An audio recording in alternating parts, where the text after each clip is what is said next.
Non hai un personaxe máis relevante na historia de Galicia que o apóstolo Santiago. Pouco despois da morte de Xesús, chegou a nosa terra para evanxelizar as rexións do norte. E a súa presenza é clave para entender o pasado e o presente de Galicia. Pero é certo que os lugares polos que pasou, tanto vivo como despois de morto ata chegar a Compostela, quedaron revestidos dunha maxia moi especial? Dentro da tradición xacobea, Santiaguiño do Monte é un lugar emblemático porque se asegura que aquí predicou antes de ser morto en Xerusalén e que deixou unhas cantas reliquias que aínda se poden ver. Unha barca de pedra que, según a tradición, estaba composta por esas tres pedras que vemos no exterior. Cabe toda a vida dende unha interpretación matemática, unha interpretación esotérica, unha historia da arte que está contemplado dentro dos pasos do camiño, un cúmulo de lendas e un cúmulo de coñecementos físicos e astrofísicos e filosóficos incluso, non? Galicia está chea de enclaves máxicos e sagrados desde os tempos dos antigos celtas. Co paso dos séculos, estes lugares foron utilizados polos cabaleiros da orde máis lendaria de toda a historia, os templarios. Existen pegadas da súa presenza en Galicia? Hai códigos pendentes de ser descifrados detrás do suposto legado que deixou o temple na xeografía galega? Podemos atopar, aínda hoxe en día, sinais da súa misteriosa herdanza? Cando Fernando Pérez de Traba vai cara ao sur a ocupar posicións importantes en Oporto, por exemplo, decide apoiarse na recén creada orde dos cabaleiros templarios, estamos a falar de principios do século XII, e dalles unhas terras no condado galaico, no norte, para que xestionen. Este cemiterio de Santa María da Nova di a tradición que foi fundado polos templarios que trouxeron Terra Santa de Xerusalén para crear este camposanto.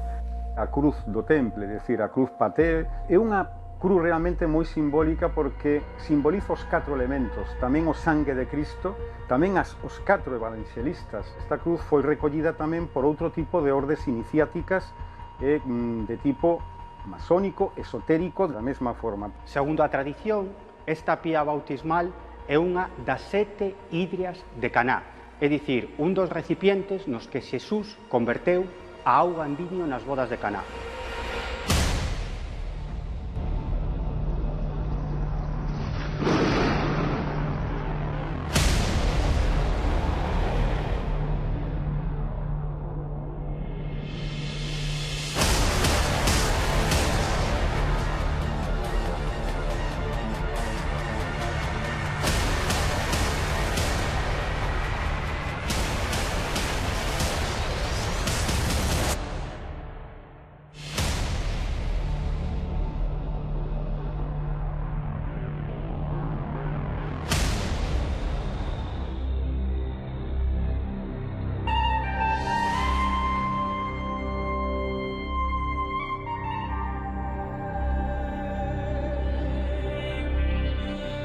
Fai máis de 1000 anos que se veneran en Compostela os restos do apóstolo Santiago.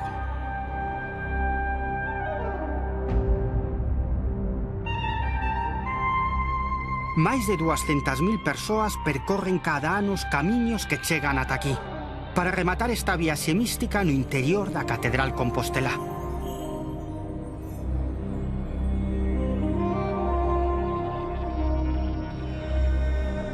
Pero a tradición sinala outros moitos lugares de Galicia onde estivo o discípulo de Xesús. Primeiro, evanxelizando os seus antigos poboadores. Máis tarde en corpo presente. De todo isto queda un bo puñado de milagres, feitos sobrenaturais e ritos ancestrais que en certo xeito son o legado do apóstolo en Galicia. A presencia do apóstolo Santiago en Galicia está explicada no momento no en que os apóstolos fan o seu reparto do mundo, é dicir, onde van predicar cada un deles a verdade recibida, porque é un problema de estrategia, é dicir, non poden ir, non é correcto que vayan dous ao mesmo sitio, senón que Tomás vai a India e Santiago veña ao extremo occidental. Entón, é a prédica de Santiago en esta parte alonxada daquel mundo, porque naturalmente era Fisterra. Pero Santiago atopouse con moitos problemas á hora de divulgar as ensinanzas de Jesucristo en terras da antiga Galicia. Para comprender mellor os problemas aos que se enfrentou, é importante antes coñecer cal era a situación na Galicia daquel tempo. Segundo a tradición compostelá, Santiago chega a terras galegas contra o ano 35 despois de Cristo. Desde décadas atrás, os romanos estenderan o seu imperio ata estes confins, e os povos castrexos misturábanse lentamente coa cultura romana. Moi especialmente coa súa relixión. Os vellos cultos e ritos baseados na nai natureza contrastaban coas adoracións aos diferentes deuses do panteón romano. Nesa situación, compréndese a enorme dificultade que Santiago tivo a hora de evanxelizar aos antigos pobadores galegos. A mellor non se entendeu a nova tampouco.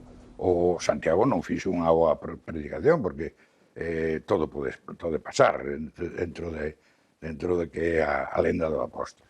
A partir de aí hai unha finalización, hai un desplazamento de Santiago cara ao interior, hai unha aparición mariana da que habla con él, e un regreso a Terra Santa, de onde sabemos que con moi malas consecuencias porque é axusticiado. Entonces, os discípulos do apóstolo son os que inician realmente o arranque da lenda xacobea, que é a viaxe en barco de pedra ata a desembocadura do río e a remontada do río, a chegada a Padrón, que xa é, digamos, a primeira parte da lenda xacobea.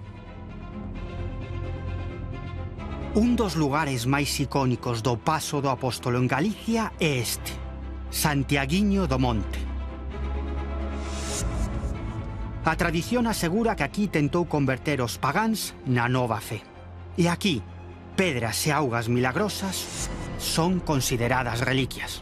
Dentro da tradición xacobea, Santiaguiño do Monte é un lugar emblemático porque se asegura que aquí predicou antes de ser morto en Xerusalén e que deixou unhas cantas reliquias que aínda se poden ver. Por unha banda, hai unha fonte que está canalizada dende o altar da capela e que din a tradición que foi feita polo propio Santiago. Di que cando estaba a predicar, unha muller desafiouno e díxolle que fixera brotar auga de aquí, que entón o apóstolo deu 3 golpes co báculo no chan e de aí brotou unha fonte. Esta fonte logo foi tradición de que ten propiedades curativas, segundo a creencia, especialmente para as dores de cabeza. Pero quizás as reliquias máis importantes son unhas pedras nas que hai un cruceiro e unha imaxe de Santiago, pero que entre os ocos destas pedras pasábanse as persoas enfermas para sandar as súas doenzas, e tamén que se utilizaba como ritos de fertilidade. Logo hai outras pedras que están hoxe en día desaparecidas que tamén se atribuían a prédica de Santiago en Santiaguiño do Monte.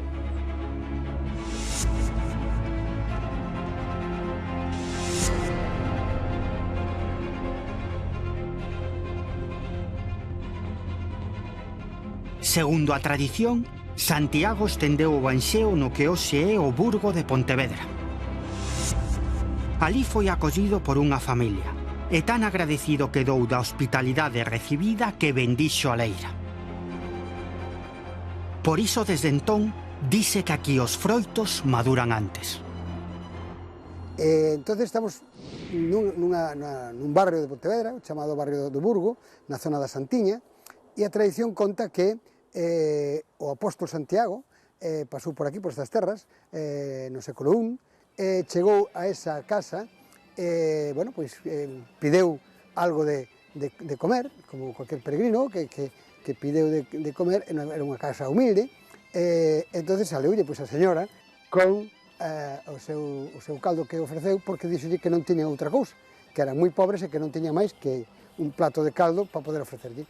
Eso o apóstolo agradeceu, e ao terminar de tomar o seu caldo, chegou á leira, que tiñen eira seria, aquela eira que forma parte da casa, e dixo, en agradecimento á vosa hospitalidade, neste lugar nacerán os primeiros frutos do ano. Esta familia de esa casa, pois vai cada ano mantendo esa tradición, e os veciños do Burgo pois levan ali a imaxen de Santiago na véspera do Día do Apóstolo, é dicir, o día 24 de xullo, e entonces poñen un acio de uvas e unha espiga de millo que o día seguinte a imaxen de Santiago procesiona no día do seu patrón, no día 25 de xullo. O curioso é que, efectivamente, todos sabemos que o viño recóllese en setembro e outubro, e o millo tamén. Entón estamos a falar do 24 de xullo, e xa nesa casa hai uvas e hai millo, non? Bueno, pois esa é un pouco a tradición, o milagre, ou como se quere decir. A tradición conta que Santiago non tardou en frustrarse cando estaba a predicar por estas terras, polo pouco éxito do seu apostolado. Foi entón cando se lle apareceu a Virxe, que chegara ás costas galegas nin máis nin menos que nunha nave pilotada por anxos. María, tras aconsellar ao apóstolo que viaxara a Xerusalén, entregoulle unha imaxe que se mantivo agochada durante moito tempo entre as pedras de Muxía. O achado desta peza na Idade Media motivou a construción do santuario da Nosa Señora da Barca. E segundo a lenda, o navío da Virxe converteuse en pedra. Bueno, a orixen do santuario da Barca está, digamos, no exterior, digamos, ao principio, que serían as pedras que se atopan aí cerca do mar, non? Esa, posiblemente, anteriormente á cristianización, pois había algún tipo de culto pagano relacionado con esas pedras. Por qué? Porque son pedras moi curiosas polas súas formas, polas dimensións, o movimento, e todo eso atraía xa a xente anteriormente do cristianismo, non? Entonces, aí, o que fai o cristianismo é asimilar ese culto e recoller esa tradición antigua e dalle esa forma de barca ao conxunto.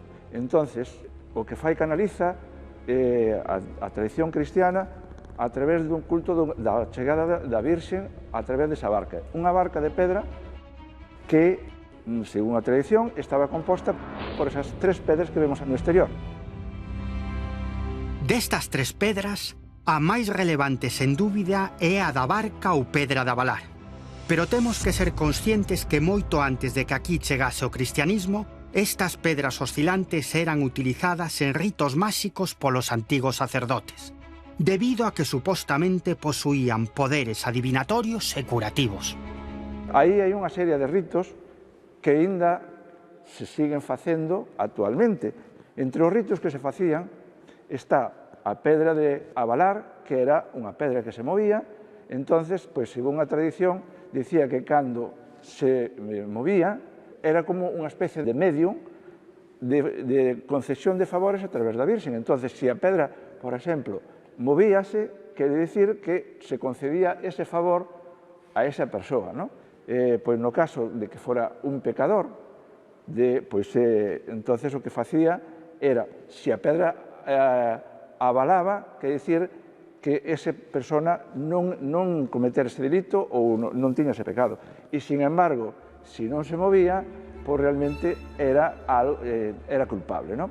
Dice, incluso, de que cando, por exemplo, en unha ocasión que uns ladróns que querían vir roubar aquí ao santuario, pois que a pedra puxos a avalar e cos seus sons, porque producías eso, alertou a poboación e que se evitou ese roubo, non? E como eso hai moitas tradicións. Con respecto á pedra dos Cadrís, dicíase que pasar por debaixo eso tamén era un culto a conseguir pois, familia ou a ter fillos, non? Era unha pedra desas de tránsito, de pasar de un estado a outro, de regeneración, de vida. Entonces esa tradición despois tamén se recolleu a hora de pasar por debaixo da pedra dos Cadrís, pois cura os males do riñón ou da rexión lumbar pasando un número impar de veces. O máis frecuente 9 veces, pero tamén, se non, hai xente que pode pasar 3, 5 ou 7.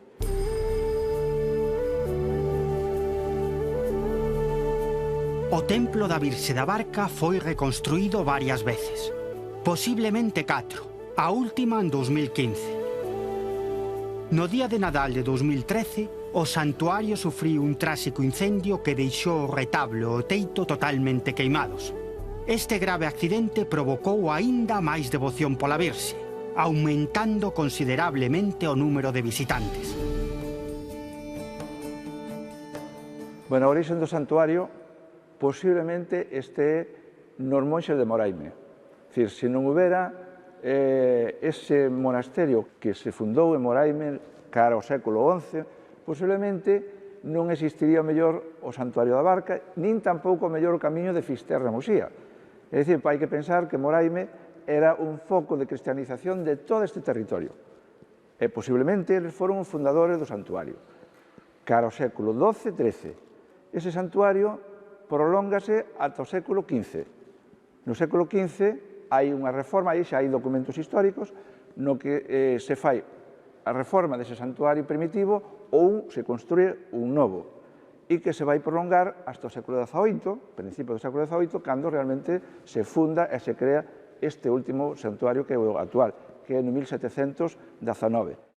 Este santuario, xa desde un principio, hai xa crónicas históricas da afluencia de moitísima xente. É dicir, é un santuario que tuvo sempre moitos romeiros e moita xente que ven aquí fundamentalmente na época, no momento de celebración da festa da Romería da Barca, que se celebra o segundo domingo de setembro, salvo cando o domingo cae en día 8, que pasa a ser o 15. Pero, digamos, hai esa tradición de que vir, por exemplo, pois camiñando, por eso hai unha serie de rutas que chegan ao santuario, 5 ou 6 rutas desde distintos puntos de, digamos, daqui da zona da Costa da Morte, pero tamén ven xente de outras zonas de Galicia, non?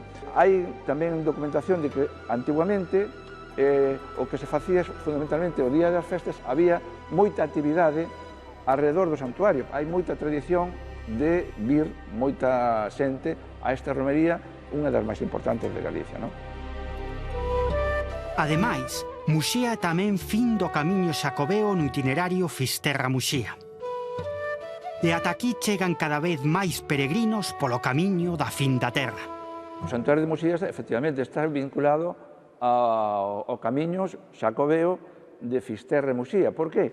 Pois precisamente por esa tradición que contamos, porque, según a tradición, aquí, cando o apóstolo estaba predicando por estas terras, resulta que se acerca aquí ás pedras a orar, parece ser que non lle facían demasiado caso a súa predicación, e aparece a Virxe. E, ademais, despois, a partir dos primeiros viaxeiros e peregrinos que temos, hai a documentación de que veñen xente desde Santiago a Muxía, e tamén a Fisterra, e tamén hai xente que ven por mar, parte de Muxía, e vai cara a Santiago.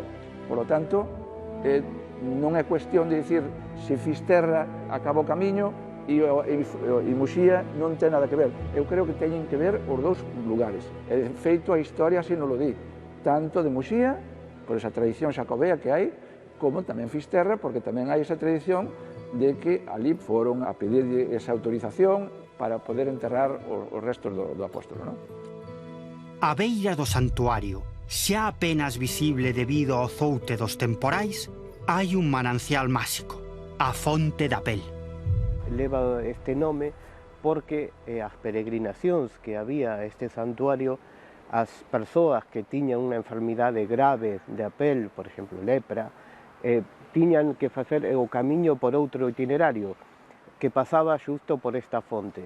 Ali, antes de entrar no santuario, lavábanse as súas feridas e todo o corpo, especialmente para non contagiar as outras persoas que tamén visitaban este santuario.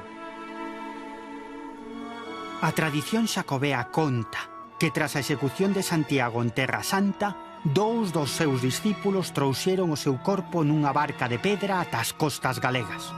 Existe unha lenda que relaciona esta mítica viaxe co símbolo dos peregrinos que viaxan a Compostela. Conta a tradición que estaba a celebrarse unha boda no Areal de Bouzas cando pasou pola costa a barca do apóstolo Santiago. O noivo, enchido de emoción, colleu o seu cabalo e tirouse cara a barca do apóstolo. O caso que ao pouco o home e o seu cabalo afundíronse nas augas e cando a xente xa se pensaba o peor, tanto o cabalo como o home emerxeron das augas como sostidos por unha especie de forza milagrosa. O caso que tanto o home como o cabalo estaban rodeados de vieiras. Esa é a razón pola que a vieira é o símbolo do Camiño de Santiago. A barca cos restos do apóstolo e os seus discípulos chegarían á antiga Iria Flavia, un importante porto da antigüidade. A pedra onde amarraría a barca, o Pedrón, é unha das reliquias máis importantes deste lugar. Tan importante é que deu nome á vila, Padrón. O Pedrón que se atopa baixo o altar da igrexa de Santiago de Padrón foi, antes de ser unha reliquia da historia europea e xacobea, foi, según os datos que coñecemos, un poste de amarre das barcas para os fenicios e posteriormente os romanos a utilizaron como base de unha estatua, segundo as lendas que están escritas no propio Pedrón.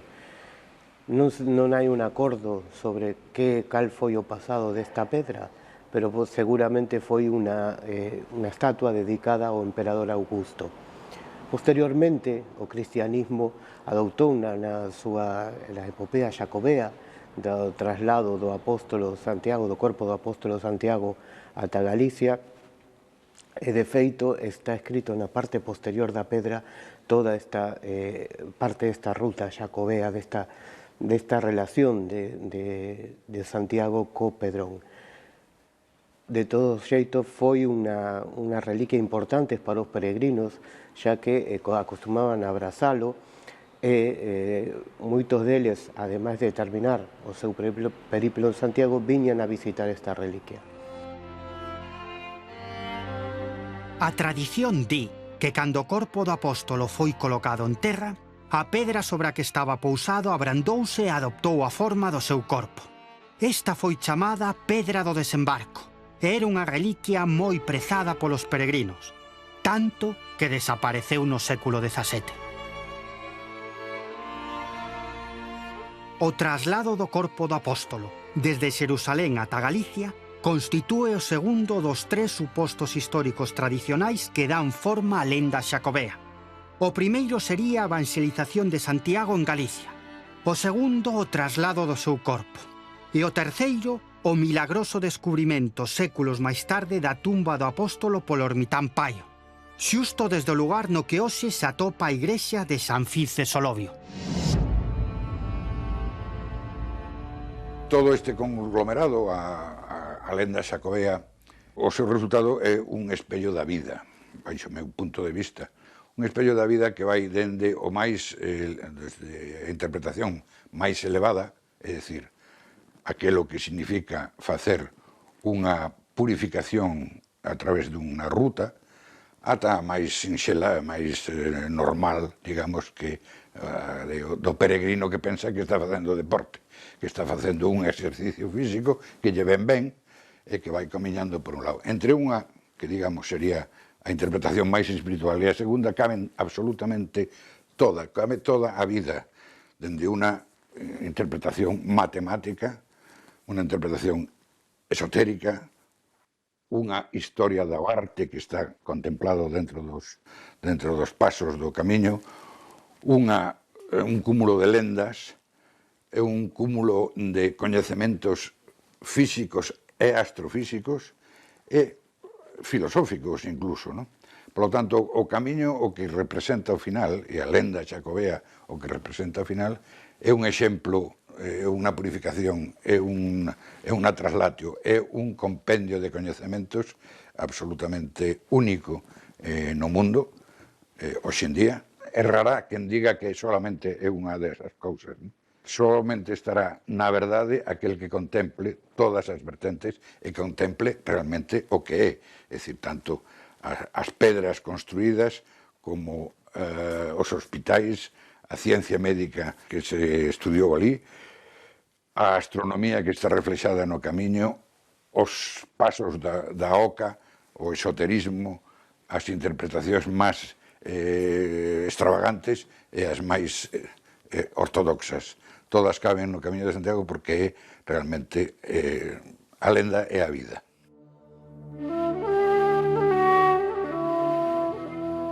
O Pico Sacro, outra das paradas fundamentais no periplo do Corpo de Santiago. Son os dominios da lendaria Raíña Lupa. Di a tradición que aquí os discípulos do apóstolo tiveron que enfrontarse a un monstro.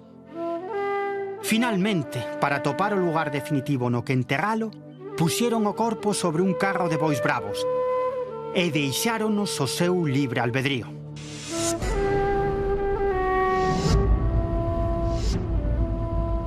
Conta a tradición que as bestas que transportaban o corpo do apóstolo se pararon xusto neste lugar, a poucos metros da Catedral de Compostela. Aquí, nesta fonte da Rúa do Franco, en Santiago de Compostela, se pararon a beber as bestas que levaban o corpo do apóstolo.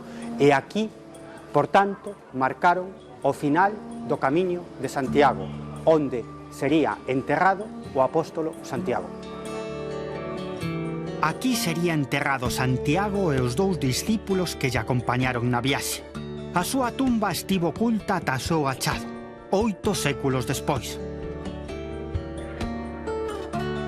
A partir de entón, naceu un dos máis importantes puntos de peregrinación do cristianismo. Non en balde, ata aquí chegan cada ano máis de 200.000 persoas, atravesando diferentes camiños que se afunden no corazón espiritual de todo o continente.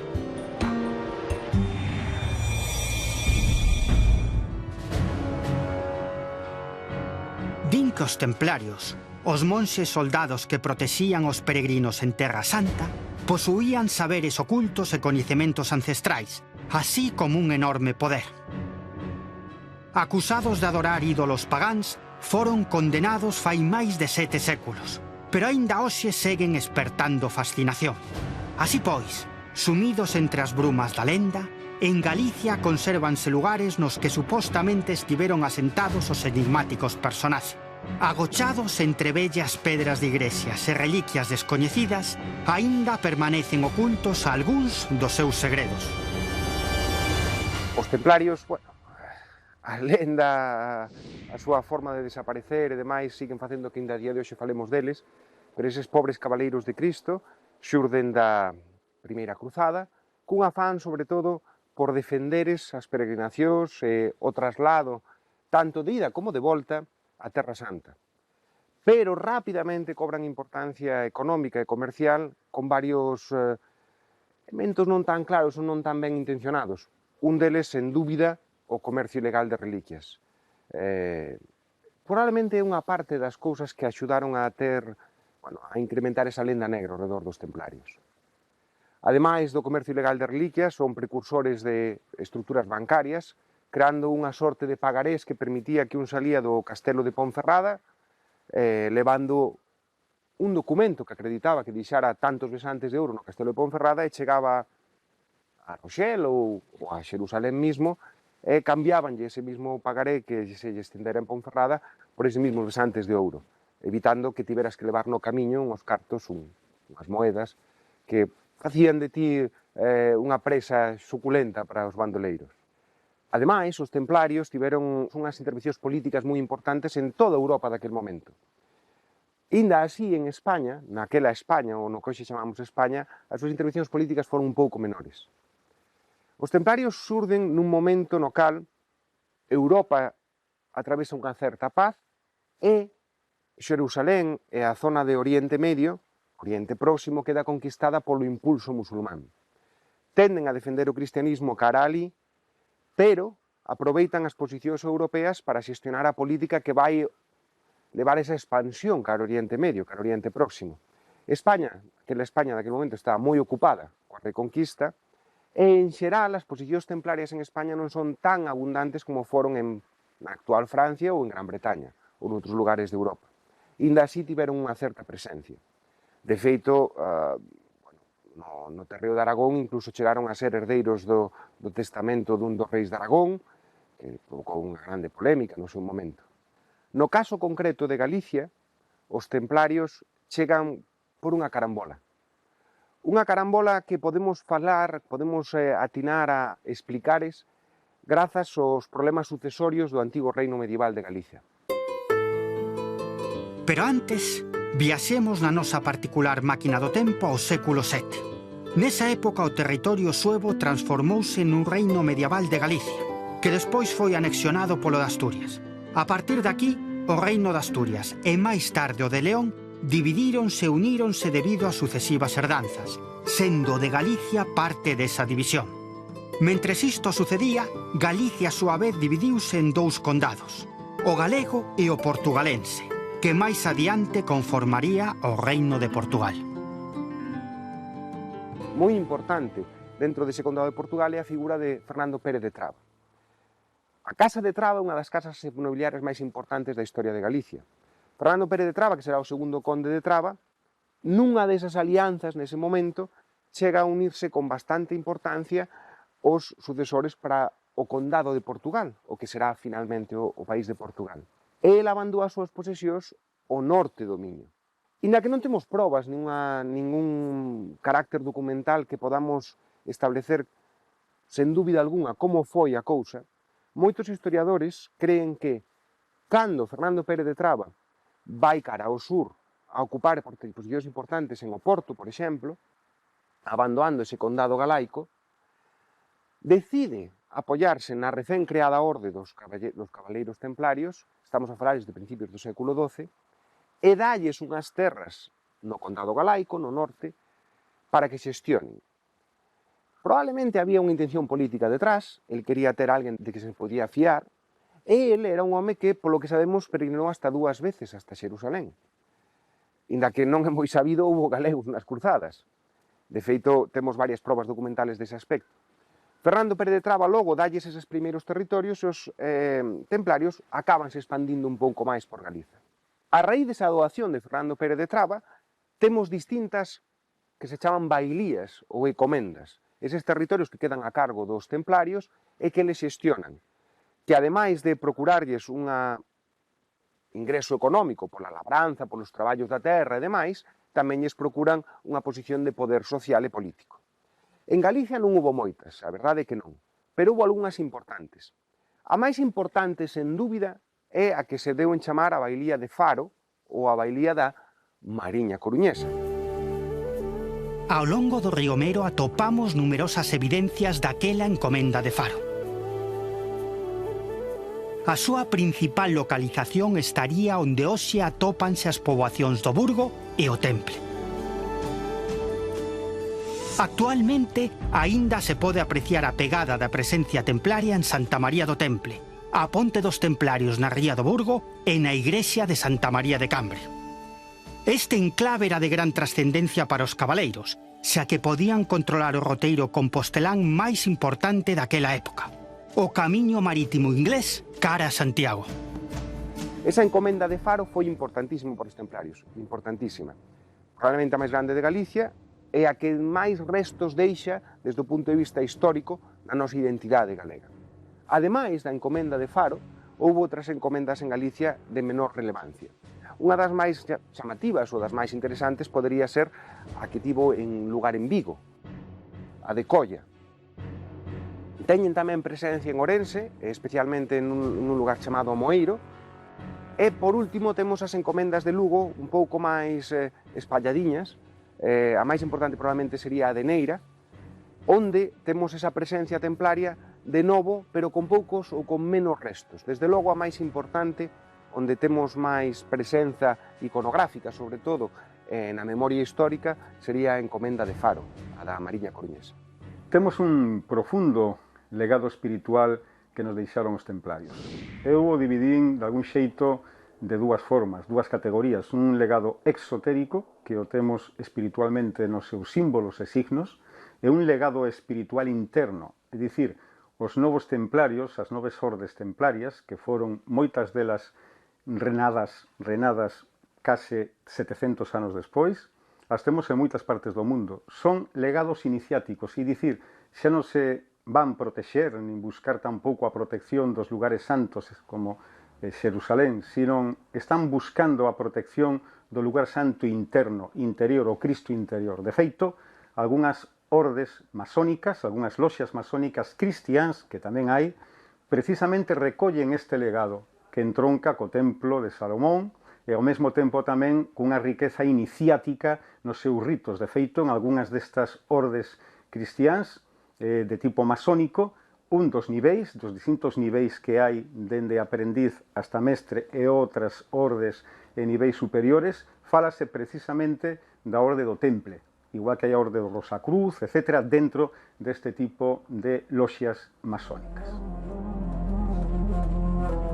Na nosa viaxe en busca do legado templario en Galicia, a nosa primeira parada efectuámola nun cemiterio moi especial.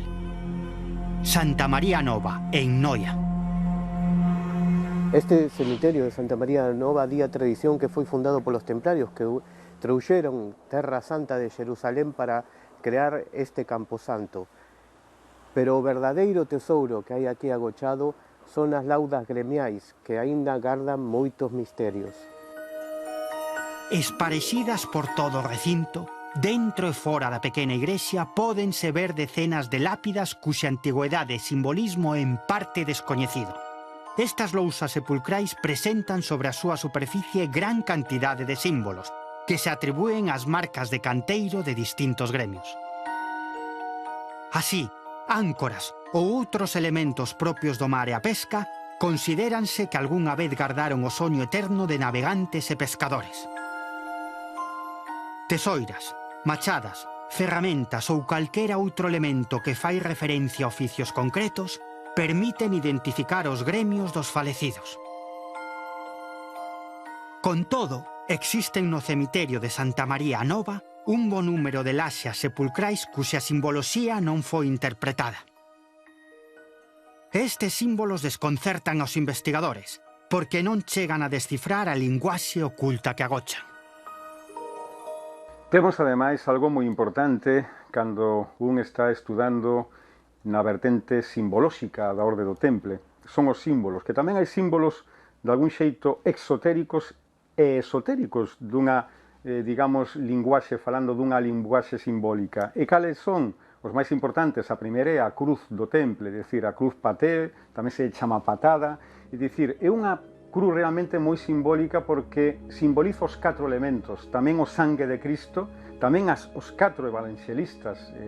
É moi importante tamén ter en conta que esta cruz foi recollida tamén por outro tipo de ordes iniciáticas de tipo masónico, esotérico, da mesma forma. Por lo tanto, temos unha vertente de tipo cristián, e dicir, é a cruz de Cristo, onde morreu, derramou o seu sangue, precisamente para o renacemento das persoas a vida espiritual. Isto é tamén este legado que nos deixou. Temos tamén o selo, ese selo moi importante que aparece en moitos, pois, tamén en templos, en ermidas, en documentos tamén. Ese selo que significa, vese un cabalo con 2 cabaleiros en riba, simboliza tamén a pobreza. De feito, comezaron como os cabaleiros pobres de Cristo.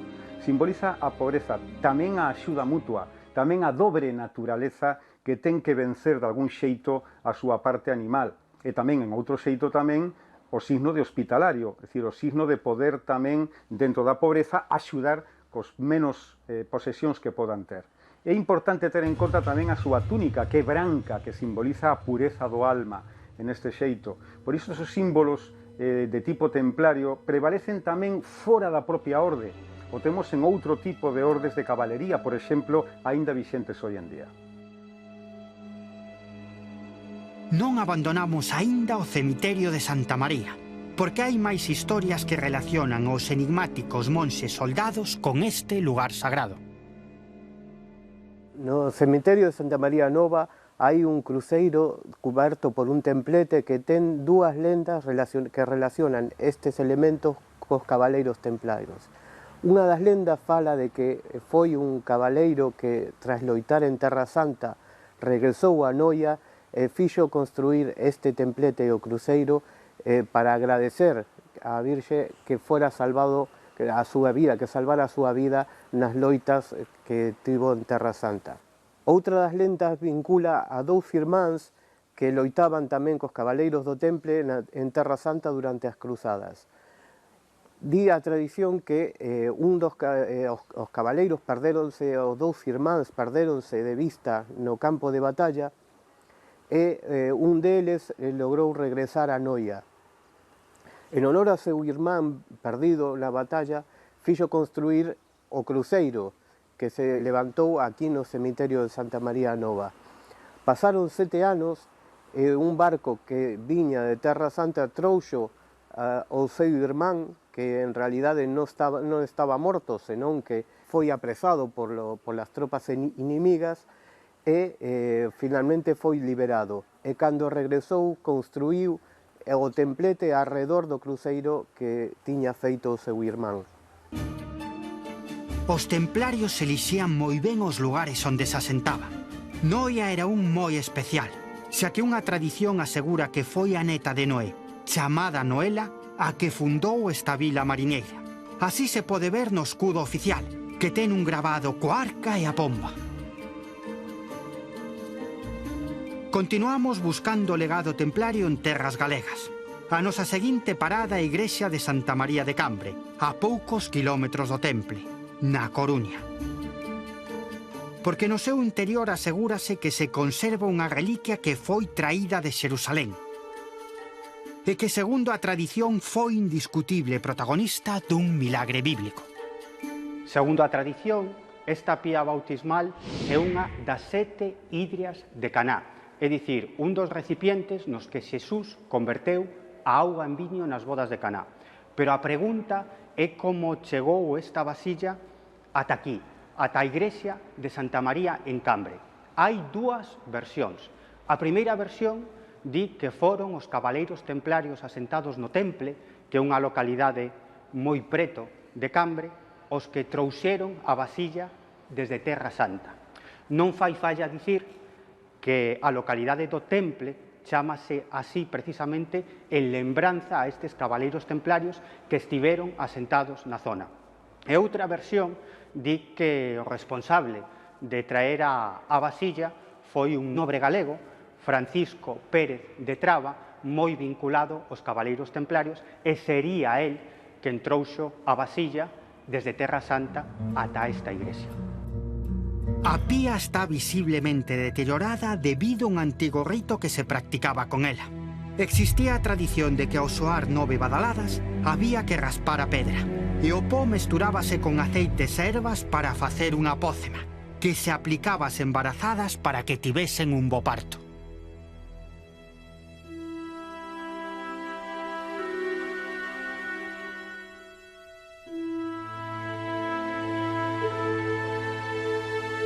Entre o legado dos míticos cabaleiros atopamos esta oliveira, emblema da cidade de Vigo. Tan importante é que se coñece como cidade olívica. O motivo é esta árbore que se atopa no Paseo Alfonso. No átrio da colexiata de Santa María en Vigo había unha gran oliveira que fora plantada polos templarios cando mandaban nesa freguesía. O caso é que esa oliveira derribouse cando se construíu a nova igrexa. Antes de que iso sucedera, o administrador de aduanas, Manuel Anxo Pereira, colleu unha ramiña e plantouna no seu horto, fronte á Porta do Sol, en Vigo. O caso é que ali creceu esa oliveira, pero a expansión da cidade de Vigo foi cercando esa oliveira. Así que, finalmente, os fillos, os descendentes de Pereira, o que fixeron foi trasplantar esa oliveira no seu actual emplazamento, no Paseo de Alfonso XII. 200 anos despois de que 9 cabaleiros franceses, capitaneados por Hugo de Payens, fundasen a orde dos pobres cabaleiros de Cristo do Templo de Xerusalén, os templarios, tras a estrategia orquestrada polo rei Felipe o Fermoso de Francia e o monicreque papa Clemente V, púxose fin á súa existencia. As acusacións de blasfemia e sodomía vertidas contra eles por un misterioso personaxe chamado Esquino Floriano, resentido tras ser expulsado da orde, foron o argumento que esperaban pontífice e monarca para acabar cunha orde que lles molestaba demasiado. Felipe IV, según parece, acadou unhas débedas tan grandes e temía tanto o poder geopolítico dos templarios, forzando moito a situación, apretándolle as clavixas ao papado, Felipe IV obriga a Clemente V a que empece unha persecución contra os templarios. E o que fai máis forza é precisamente Felipe IV. Clemente V convocou, en outubro de 1311, un concilio na cidade francesa de Vienne para decidir o futuro dos templarios. Tras as sesións, non puido probarse que a cúpula da orde practicase doutrinas heréticas, sodomía nos seus ritos ou que cuspise na cruz. Pero o pontífice, presionado por Felipe IV o seu exército, tomou unha decisión maquiavélica. Disolveu a orde do Temple, pero non a condenou. O monarca, non conforme con esta decisión, xulgou e condenou pola súa conta en 1314 ao gran maestre e ao resto da cúpula do Temple, que foron queimados na fogueira. No caso español, que a presencia non ten tanto peso e que os reis non tiñan esa relación tan ben levada co papado e moito menos con Francia, a cousa tomouse con calma.